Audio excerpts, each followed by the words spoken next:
Hello दोस्तों, मैं सचिन मिश्रा आप लोगों का आपके इस यूट्यूब चैनल सचिन एजुटिप्स पे एक बार फिर से स्वागत करता हूं। तो दोस्तों आज मैं आप लोगों को मैथ से रिलेटेड मेंसुरेशन 2D के जो इंपॉर्टेंट फार्मूलाज बनते हैं जिनसे आप लोगों का आंसर बहुत ही जल्दी आ जाएगा, इससे संबंधित आप लोगों को इस वीडियो में पूरी की पूरी जानकारी दूंगा। तो आप लोगों को वीडियो को लास्ट तक देखना है, उसके बाद कमेंट जरूर करना है कि आप लोगों को वीडियो कैसा लगा, क्योंकि इस पर मैंने लगभग 6 से 7 घंटे वर्क किए हैं। तो आइए देरी नहीं करते हुए अपने इस वीडियो को शुरू करते हैं। तो सबसे पहले आप लोग यहाँ से देख सकते हैं ट्राइंगल, ये आप लोगों का एक त्रिभुज बना हुआ है। तो तीनों त्रिभुजों का कोण 180 डिग्री होता है। इसके बाद है त्रिभुज तब बनता है जब किन्हीं दो साइड का योग तीसरी साइड से बड़ी हो और दो साइड का अंतर हमेशा तीसरी से कम होता है। तो लगभग आप लोग अब इतने दिन हो गए तैयारी की तो आप लोगों को इतना तो पता ही होगा। इसके बाद दोस्तों नेक्स्ट है क्लासिफिकेशन ऑफ ट्राइंगल। तो मतलब त्रिभुज को कितने प्रकार से बांटा गया है। तो कोण के आधार पर त्रिभुज को 3 प्रकार से बांटा गया है। एक न्यून कोण है, उसके बाद अधिक कोण है, उसके बाद सम कोण है। और फिर भुजा के आधार पर भी 3 भागों में बांटा गया है, विषमबाहु त्रिभुज, समबाहु त्रिभुज, उसके बाद होता है समद्विबाहु त्रिभुज। तो सबसे पहले देखते हैं न्यून कोण त्रिभुज। जिस भी त्रिभुज के तीनों कोण 90 डिग्री से कम हो तो उसे न्यून कोण कहते हैं। जैसे आप लोग देख सकते हैं ABC, मतलब तीनों कोण 90 डिग्री से कम है, तो आप लोगों का ये न्यून कोण त्रिभुज होगा। इसके बाद दोस्तों है अधिक कोण। अधिक कोण त्रिभुज क्या होता है, जिस त्रिभुज का एक भी कोण 90 डिग्री से अधिक हो जाए उसे अधिक कोण कहते हैं। जैसे आप लोगों का ये वाला बना है, इसमें आप लोग इसे 110 डिग्री कर देंगे और तब 180 डिग्री टोटल होता है। तो नेक्स्ट दो जो आप लोगों के कोण रहेंगे वो 70 डिग्री करेंगे, तो आप लोगों का एक कोण 90 डिग्री से अधिक हो जाएगा। इसके बाद समकोण त्रिभुज, वह त्रिभुज जिसका एक कोण 90 डिग्री का हो उसे समकोण त्रिभुज कहते हैं। तो समकोण त्रिभुज का आइए डिटेल देखते हैं। तो समकोण त्रिभुज आप लोग यहाँ से देख सकते हैं, समकोण त्रिभुज मैंने बनाया है। तो इसकी कोई भी भुजा समान नहीं होती, आप लोग देख सकते हैं इसकी कोई भी भुजा समान नहीं है। और सबसे बड़ी भुजा AC कर्ण है, जो आप लोगों का ये AC वाला दिख रहा है ये कर्ण है। और इसका जैसे आप लोगों का कर्ण दिया गया, आधार दिया गया और लंब पूछ लिया, या इन तीनों में से कोई दो दिया गया है, एक पूछ लिया, तो आप लोगों को इसके लिए एक फार्मूला है जो है कि है कर्ण का स्क्वायर बराबर लंब का स्क्वायर प्लस आधार का स्क्वायर। इससे आप लोगों का जो एक भुजा का लेंथ नहीं पता होगा वो पता चल जाएगा। इसके बाद समकोण त्रिभुज का क्षेत्रफल का फार्मूला होता है 1/2 गुणे लंब जो कि है ऊंचाई। इसके बाद होता है आधार। तो आप लोग आधार और ऊंचाई का गुणा करके 2 से भाग दे देंगे तो आप लोगों का आंसर निकल आएगा। इसके बाद नेक्स्ट है परिवृत्त की त्रिज्या। परिवृत्त की त्रिज्या निकालने के लिए आपका परिवृत्त की त्रिज्या क्या होती है, ये जो कोण बना है इसके चारों तरफ ऐसे एक गोलाकार आकृति दिया रहेगा, तो ये हो जाएगा आप लोगों का परिवृत्त का त्रिज्या। तो आप लोगों का परिवृत्त का त्रिज्या निकालने के लिए कर्ण को 2 से भाग दे देंगे, आप लोगों का आंसर निकल आएगा। फिर अंतःवृत्त का त्रिज्या, मतलब इस कोण के अंदर जो वृत्त बना रहेगा उसकी त्रिज्या पूछा गया है। तो इसे स्मॉल आर, इसे परिवृत्त की त्रिज्या को कैपिटल R से, उसके बाद अंतःवृत्त की त्रिज्या को स्मॉल r से डिनोट करेंगे। तो इसका क्या है, तो आधार में आप लोग लंब को जोड़ देंगे, उसके बाद कर्ण इसमें माइनस करके उसको 2 से भाग दे देंगे, तो आप लोगों का निकल आएगा अंतःवृत्त की त्रिज्या। इसके बाद दोस्तों आप लोगों का होता है विषमबाहु त्रिभुज। विषमबाहु त्रिभुज जिसके तीनों भुजाएं समान ना हो इसे विषमबाहु त्रिभुज कहते हैं। और विषमबाहु त्रिभुज का जो फार्मूला निकालने का रहता है क्षेत्रफल, उसे हीरोन्स फार्मूला भी कहते हैं। इसका फार्मूला है √S S - A S - B S - C, जहां ABC तीनों भुजाएं हैं। उसके बाद S क्या है, तो S अर्धपरिमाप है। जैसे आप लोग देख सकते हैं परिमाप दिया गया है A + B + C, और अर्धपरिमाप जब निकालेंगे S की वैल्यू निकालेंगे तो S हो जाएगा A + B + C, मतलब तीनों भुजाओं को जोड़ के उसे 2 से भाग दे देंगे।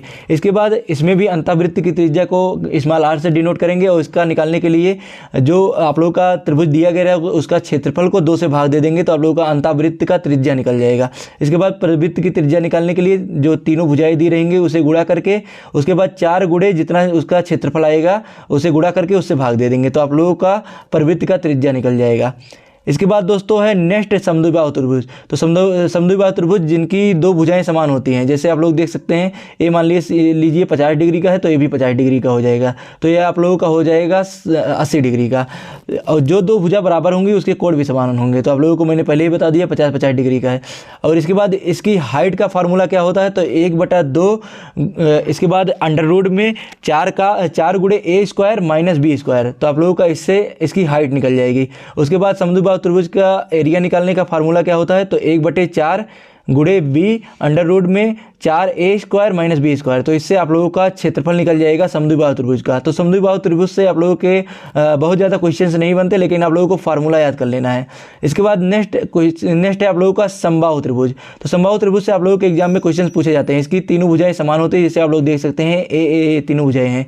और समबाहु त्रिभुज का क्षेत्रफल क्या होता है, तो इसे √3/4 गुणे भुजा का स्क्वायर, मतलब जो भुजा जैसे 2 दी गई है तो 2 का स्क्वायर कर देंगे तो 4 हो जाएगा। और इसके बाद इसका परिमाप तीनों भुजाओं को जोड़ लेंगे तो आप लोगों का परिमाप निकल जाएगा। इसके बाद इसकी हाइट क्या होती है, तो हाइट आप लोग देख सकते हैं, हाइट यहाँ से लेकर नीचे तक आप लोग जब एक स्केल ड्रा करेंगे, जैसे यहाँ से यहाँ तक खींच लिए तो ये आप लोगों का हाइट हो जाएगा। हाइट का फार्मूला होता है √3/2 गुणा ए, मतलब ए अलग से रहेगा और √3/2 एक में रहेगी। इसके बाद अंतःवृत्त का त्रिज्या स्मॉल r a/2 तो अब इससे आप लोगों का अंतःवृत्त का त्रिज्या निकल जाएगा, जो समबाहु त्रिभुज के अंदर वृत्त बना रहेगा। परवृत्त का त्रिज्या a/√3 से निकल जाएगा। और इसके बाद दोस्तों इसका एक फार्मूला होता है a बराबर, मतलब भुजा अगर आप लोगों को निकालना हो और अंदर आप लोगों को थोड़ा इस टाइप से अगर दिया गया है, जैसे यहाँ से यहाँ तक, उसके बाद यहाँ से यहाँ तक और यहाँ से यहाँ तक, इस टाइप से, जैसे तीनों भुजाओं को मान लीजिए ऐसे करके। एक बार फिर से बता देता हूँ, जैसे यहाँ से यहाँ, जैसे यहाँ से यहाँ तक दिया गया है, यहाँ से यहाँ तक दिया गया है, यहाँ से यहाँ तक दिया गया है, तो ये आप लोगों का 2 दिया गया है, ये 3 दिया गया है, 1 दिया गया है। तो इस टाइप से अगर आप लोगों का दिया रहेगा तो आप लोग भुजा की लंबाई ऐसे निकाल सकते हैं, a बराबर 2/√3 P1 + P2 + P3। और इसमें अंतःवृत्त की त्रिज्या और परवृत्त की त्रिज्या और अंतःवृत्त की त्रिज्या के बीच अनुपात 2:1 का होता है। इसके बाद दोस्तों आयत भी आप लोगों का इंपॉर्टेंट बन जाता है। आयत आप लोग देख सकते हैं जिसकी आमने सामने की भुजाएं बराबर होती हैं, जैसे ए वाली भुजा इस भुजा से बराबर होगी, ये वाली भुजा इस भुजा से बराबर होगी, और प्रत्येक कोण 90 डिग्री का होगा। तो जितने कोण इसमें रहेंगे 90 डिग्री के रहेंगे। उसके बाद विकर्ण जो ए है दोनों किनारों को मिलाने वाली, तो ये भी दोनों बराबर होंगे। और इसके बाद दोस्तों इसका एरिया क्या होगा, तो इसका एरिया होगा, आप लोग इसे लेंथ मान लेंगे, इसे ब्रीथ मान लेंगे, मतलब ये चौड़ाई है ये लंबाई है, तो इसका लंबाई और चौड़ाई का गुणा कर देंगे तो आप लोगों का क्षेत्रफल निकल जाएगा। इसके बाद परिमाप होता है 2 गुणे ब्रैकेट में l + b, मतलब ये आप लोगों का अगर 2 दिया गया है 3 दिया गया है, दोनों को जोड़ देंगे 3 × 2 = 5 गुणे 2, तो आप लोगों का 10 निकल जाएगा परिमाप। इसके बाद विकर्ण क्या होता है, तो विकर्ण होता है आप लोगों का √l² + b², तो इससे आप लोगों का विकर्ण बहुत ही आराम से निकल जाता है। उसके बाद आप लोगों का एक क्वेश्चन बनता है इस टाइप का, जैसे आप लोगों का एक रास्ता अंदर से ऐसे दिया गया रहेगा कि आयत के अंदर रास्ता बना है, एक आयत की आकृति का बगीचा है, उसके अंदर से ऐसे रास्ता बना है आयताकार। तो इसका फार्मूला हो जाएगा 2x + LB - 2x, तो इससे आप लोगों का अंदर का क्षेत्रफल निकल जाएगा। इसके बाद बाहर के रास्ते का क्षेत्रफल निकालने के लिए 2x l + b + 2x, उसके बाद रास्ते का फार्मूला निकालने के लिए x, इसके बाद ब्रैकेट में l + b - x, इससे आप लोगों का रास्ते का फार्मूला बन जाएगा।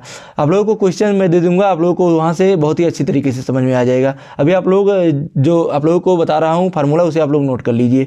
इसके बाद स्क्वायर क्या होता है, तो सभी भुजाएं बराबर होती हैं और प्रत्येक कोण 90 डिग्री का होता है। इसके बाद इसके जो 2 विकर्ण होते हैं वो भी बराबर होते हैं। इसका एरिया का फार्मूला हो जाएगा, सभी कोण मतलब सभी भुजाओं को आप a मान लीजिए, तो इसका क्षेत्रफल निकालने का फार्मूला हो जाएगा a², परिमाप इसका हो जाएगा 4a। इसके बाद विकर्ण a√2 हो जाएगा, इसके अंदर जो त्रिज्या बनी रहेगी मतलब स्मॉल r, उसका एरिया निकालने के लिए a/√2 हो जाएगा। उसके बाद परवृत्त की त्रिज्या, मतलब त्रिज्या निकालने के, एरिया नहीं त्रिज्या निकालने के, परवृत्त की त्रिज्या हो जाएगी भुजा को मतलब भुजा को 2 से भाग दे देंगे तो परवृत्त की त्रिज्या निकल जाएगी। इसके बाद समचतुर्भुज वह होता है जिसकी प्रत्येक भुजा बराबर होती है, लेकिन कोई भी कोण 90 डिग्री का नहीं होता और कोई भी विकर्ण बराबर नहीं होते हैं, और जो विकर्ण एक दूसरे को काटते हैं वो 90 डिग्री पर काटते हैं, और जो विपरीत के कोण होते हैं वो दोनों बराबर होते हैं। जैसे कोण जिसका 60 डिग्री है 60 डिग्री, इस टाइप से रहता है।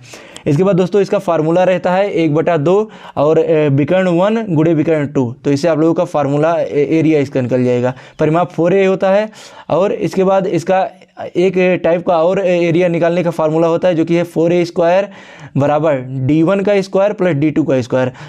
इसमें आप लोगों का जैसे 4a² आप लोगों को सभी भुजाएं पता हैं क्योंकि सभी भुजाएं लगभग एक बराबर होती हैं। तो 4 जैसे 2 दिया गया है तो 2 का स्क्वायर कर देंगे, 2 का 2 से कर देंगे 4, 4 चौक 16 हो जाएगा। इससे आप लोगों का अगर कोई एक विकर्ण आप लोगों को नहीं पता है तो आप लोग उससे विकर्ण, एक विकर्ण आप लोगों का दिया रहेगा, एक विकर्ण आप लोगों को नहीं पता रहेगा, या फिर दोनों विकर्ण दिए रहेंगे आप लोगों को भुजाएं नहीं पता रहेंगी, तो इससे आप लोग पता कर सकते हैं। इसके बाद दोस्तों नेक्स्ट है समचतुर्भुज, मतलब समांतर चतुर्भुज। तो समांतर चतुर्भुज आमने सामने की भुजा इसकी बराबर होती है, प्रत्येक कोण 90 डिग्री का नहीं होता है और विकर्ण बराबर नहीं होते हैं। तो इसका क्षेत्रफल का फार्मूला हो जाता है आधार गुणे ऊंचाई, मतलब आधार को ऊंचाई से, ऊंचाई आप लोग इसमें कैसे निकालेंगे, तो ऊंचाई के लिए आप लोगों को यहाँ से ऐसे जब एक पाई खींच देंगे तो आप लोगों का ये ऊंचाई हो जाएगा, हाइट हो जाएगा। तो इसका एक और फार्मूला है A गुणे H1 बराबर B गुणे H2।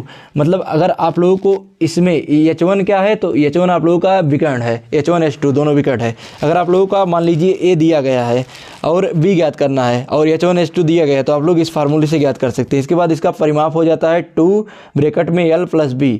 तो आप लोगों का समांतर चतुर्भुज से भी उतना इंपॉर्टेंट क्वेश्चन नहीं बनता है। इसके बाद समलंब चतुर्भुज, इसका तो आप लोग डायरेक्ट फार्मूला एक ही देख लीजिए, 1/2 गुणे ब्रैकेट में A plus B into H। A हो जाएगा ऊपर वाला जो आप लोगों को साइड दिख रहा है और B हो जाएगा नीचे वाला, उसके बाद हाइट हो जाएगी जो H लिखा गया है। इससे आप लोगों का क्षेत्रफल निकल जाएगा समलंब चतुर्भुज का।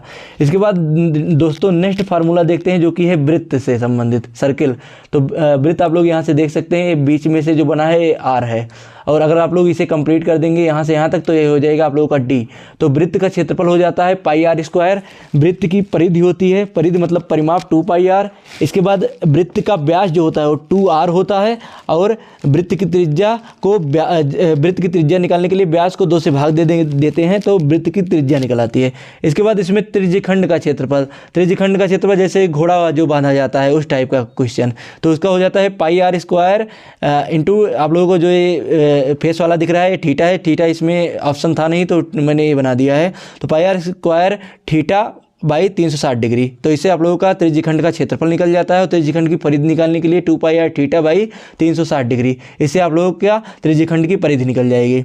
इसके बाद दोस्तों अर्धवृत्त क्या होता है, तो अर्धवृत्त आप लोग जब जो वृत्त कंप्लीट है उसे आप लोग बीच में से काट देंगे तो अर्धवृत्त हो जाता है। तो अर्धवृत्त का क्षेत्रफल का फार्मूला होता है पाई R स्क्वायर बाई 2। इसके बाद अर्धवृत्त की परिधि और या फिर परिमाप इसका होता है 2 पाई R बाई 2 प्लस 2R। तो आप लोग 2 से 2 काट देंगे, पाई R प्लस 2R हो जाएगा, तो R कॉमन लेंगे तो पाई प्लस 2, ये आप लोगों का अर्धवृत्त का परिमाप हो जाता है। तो मेंसुरेशन 2D से संबंधित आप लोगों के लिए इतने इंपॉर्टेंट फार्मूलाज हैं। आप लोगों को क्वेश्चंस मैं टेलीग्राम पर दे दूंगा। अगर आप लोगों को वीडियो पसंद आया हो तो वीडियो को लाइक करना है, चैनल को सब्सक्राइब करना है, अपने दोस्तों के पास शेयर करना है। मिलते हैं दोस्तों नेक्स्ट वीडियो में, तब तक के लिए जय हिंद, वंदे मातरम।